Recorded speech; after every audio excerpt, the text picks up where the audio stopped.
Hello दोस्तों, नमस्कार। मैं आपका दोस्त आपके स्टडी लवर चैनल में स्वागत वंदन अभिनंदन करता हूं। आज हम लोग देखेंगे मॉडल पेपर पाँचवें पेपर का नाम है aspects of ancient history, culture, religion, philosophy, literature and art. तो चलिए देख लेते हैं। पहला प्रश्न है, भाई देखिए बहुत आसान पेपर है, ठीक है, और एग्ज़ाम में बहुत कठिन पेपर नहीं आता है।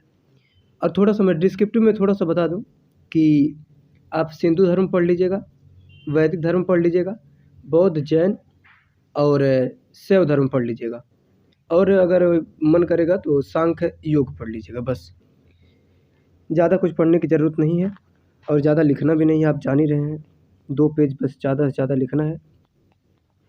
तो शुरू करते हैं। पहला प्रश्न है, सिंधु सभ्यता के लोग किसकी पूजा करते थे? तो इसका आंसर हो जाएगा पशुपति। सींग वाले देवता की मूर्ति प्राप्त हुई है, तो दोनों इसका आंसर हो जाएगा ऑप्शन नंबर सी। सींग वाले त्रिमुखी पुरुष को एक सिंहासन पर योग मुद्रा में बैठे हुए दिखाया गया है, यह मूर्ति प्राप्त होती है, तो मोहनजोदड़ो से हो जाएगा इसका आंसर। ऋग्वेद में किस तीर्थंकर का उल्लेख प्राप्त होता है? तो दोनों का, ऋषभदेव और अरिष्टनेमी दोनों का होता है। आप जान रहे हैं कि ऋषभदेव प्रथम तीर्थंकर थे और अरिष्टनेमी जो थे ये वैशाम्य तीर्थंकर थे। ठीक, अगला हम देख लेते हैं। जैन धर्म के संस्थापक थे, तो इसका संस्थापक कौन हो जाएगा? ऋषभदेव। जैन धर्म के वास्तविक संस्थापक थे, तो इसका महावीर स्वामी हो जाएगा। JKB के अनुसार जैन धर्म के वास्तविक संस्थापक थे। देखिए बहुत इंपॉर्टेंट प्रश्न है। JKB एकमात्र ऐसा लेखक है जो जैन धर्म का वास्तविक संस्थापक महावीर स्वामी को न मानकर पार्श्वनाथ को मानता है, तो इसका आंसर हो जाएगा पार्श्वनाथ। ऋषभदेव का जन्म हुआ था, तो ऋषभदेव का जन्म कहाँ हुआ था? तो इनका जन्म अयोध्या में हुआ था। गोमतेश्वर मूर्ति संबंधित है, तो महाबली से संबंधित है। ऋषभदेव के 2 पुत्र हैं, भरत और महाबली, तो जो दूसरा पुत्र है महाबली उससे संबंधित है। अगला देख लेते हैं। वह व्यक्ति जो मनुष्य को संबंधों से मुक्ति दिलाए कहलाता है। बहुत इंपॉर्टेंट प्रश्न है, देखिएगा। तो वह कहलाता है तीर्थंकर। अब जो ऑप्शन नंबर में दिया है अरहत, अरहत किसे कहते हैं? जो तीर्थंकर पूज्य हो उन्हें अरहत कहते हैं। जो तीर्थंकर पूजने योग्य हो जाता है उसे अरहत कहते हैं। अगर जिन की बात किया जाए तो मन के विकारों पर विजय प्राप्त करने वाला जिन कहलाता है। निर्ग्रंथ की बात करें तो सांसारिक बंधनों से मुक्ति निर्ग्रंथ कहलाता है। ठीक, अगला देख लेते हैं। 19वें तीर्थंकर मल्लीनाथ को स्त्री माना जाता है, तो श्वेतांबरों ने इसे स्त्री माना है। इन्हें बिछुड़ी संघ की स्थापना किसने की? तो पार्श्वनाथ हो जाएगा। और मैं एक बात और बता दूं कि पार्श्वनाथ की एक पुत्री रहती है, उसका नाम पुष्पचूला रहता है। तो बिछुड़ी संघ की जब स्थापना ही करते हैं पार्श्वनाथ, तो पुष्पचूला को ही उसका मतलब बिछुड़ी संघ का अध्यक्ष बना दिया जाता है। तो अगर अध्यक्ष पूछेगा तो फिर इसका आंसर पुष्पचूला आप लगा देंगे। ठीक, प्रथम जैन संगीति कहाँ हुआ था? तो प्रथम हुआ था पाटलिपुत्र में और द्वितीय वल्लभी में। ठीक, अगला प्रश्न देख लेते हैं। महावीर स्वामी का प्रतीक चिन्ह है, तो दोस्तों इसका आंसर हो जाएगा सिंह। अब हम देख लेते हैं नीलोत्पल। नीलोत्पल का पहले अर्थ देखेंगे, अर्थ क्या होगा। तो नीलोत्पल का अर्थ होता है नीला कमल। तो नीला कमल किसका प्रतीक था?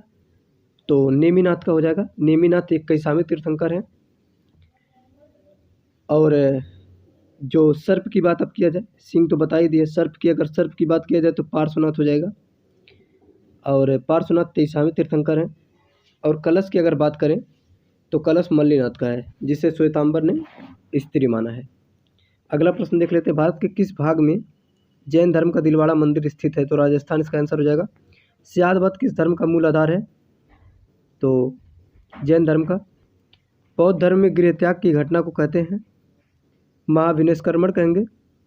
और धर्मचक्र परिवर्तन जो है, जब उपदेश देते हैं तो उसे धर्मचक्र परिवर्तन कहा गया। पहली बार जब उपदेश दिए हैं तो उसे कहा गया है। ठीक, बौद्ध धर्म का मूल आधार कितने आर्य सत्य है? तो 4 हो जाएगा। अष्टांगिक मार्ग संबंधित है, तो अष्टांगिक मार्ग संबंधित है तो बौद्ध धर्म से। प्रथम बौद्ध संगीति हुई थी, तो राजगिरी में दूती, दूती तो वैशाली हो जाएगा, तृतीय पाटलिपुत्र, चतुर्थ कुंडलग्राम।